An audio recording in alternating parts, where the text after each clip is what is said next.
E posteriormente esse forte foi utilizado para fazer a manutenção, proteger esse território contra a invasão dos estrangeiros, também para conter a população indígena que residia aqui naquela época, que eram os tupinambás. Posteriormente, esse forte foi cenário de conflitos armados, também com os indígenas, a exemplo do levante dos tupinambás, né? Ficou descaracterizado, necessitou passar por reestruturação, reformas durante anos, né? Foi cenário também, palco para o movimento da cabanagem e até adquirir essa estrutura monumental que nós conhecemos hoje em dia. Nesse contexto, também é importante ressaltar que esse local ele foi estrategicamente escolhido para a construção desse forte, porque naquela época isso aqui era uma área de mangue. E essa área, especificamente, ela possui uma elevação maior com relação às demais áreas do entorno. Então, isso aqui foi utilizado estrategicamente para a construção do poste, para servir como uma proteção de entrada.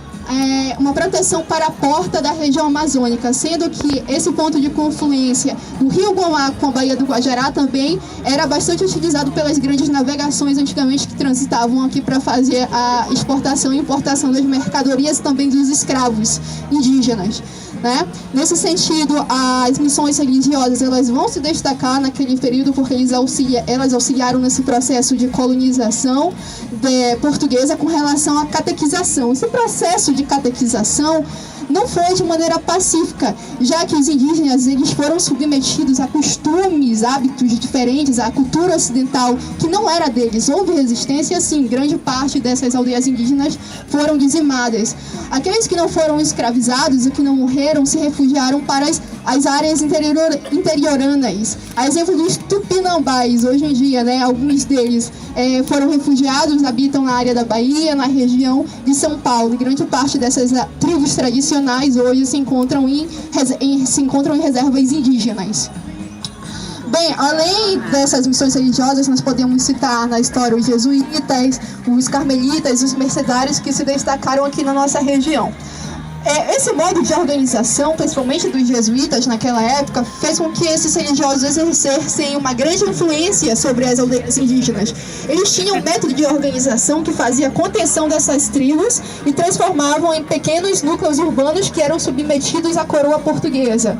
Então, esse método de organização passou a ser visto até como uma ameaça por parte dos outros colonos da coroa portuguesa, porque o monopólio da mão indígena era disputado, já que os indígenas eles eram utilizados tanto para as atividades agrícolas quanto para as atividades extrativistas. Então, na segunda metade do século XVIII, por conta dessas disparidades econômicas, sociais e políticas, o representante da coroa portuguesa naquela época, Marquês de Pombal, decretou a expulsão desses religiosos da região amazônica no final do século XVIII. Posteriormente, as igrejas, como a de Santo Alexandre, ficaram vazias. Posteriormente, serviram como até depósito de armas, né? Palácio episcopal, que ficava localizado no antigo convento da igreja de Santo Alexandre. Esse convento que antigamente era para fazer esse processo de catequização dos nativos. A igreja de Santo Alexandre, ela foi construída pela ordem missionária jesuítica, inicialmente possuía o nome de Igreja de São Francisco Xavier, em homenagem ao fundador dessa ordem religiosa. Posteriormente, ela recebeu o nome de Igreja de Santo Alexandre, em homenagem ao convento. Na década de 90, esse convento passou por uma reestruturação, uma reforma para abrigar o Museu de Arte Sacra, na década de 90. E esse Museu de Arte Sacra é interessante, ele se diferencia dos demais museus, que são compostos por arte que geralmente possuem traços característicos da cultura europeia.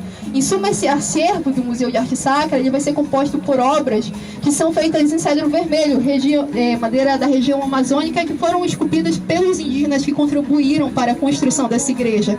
Essas esculturas elas possuem as feições e traços característicos indígenas.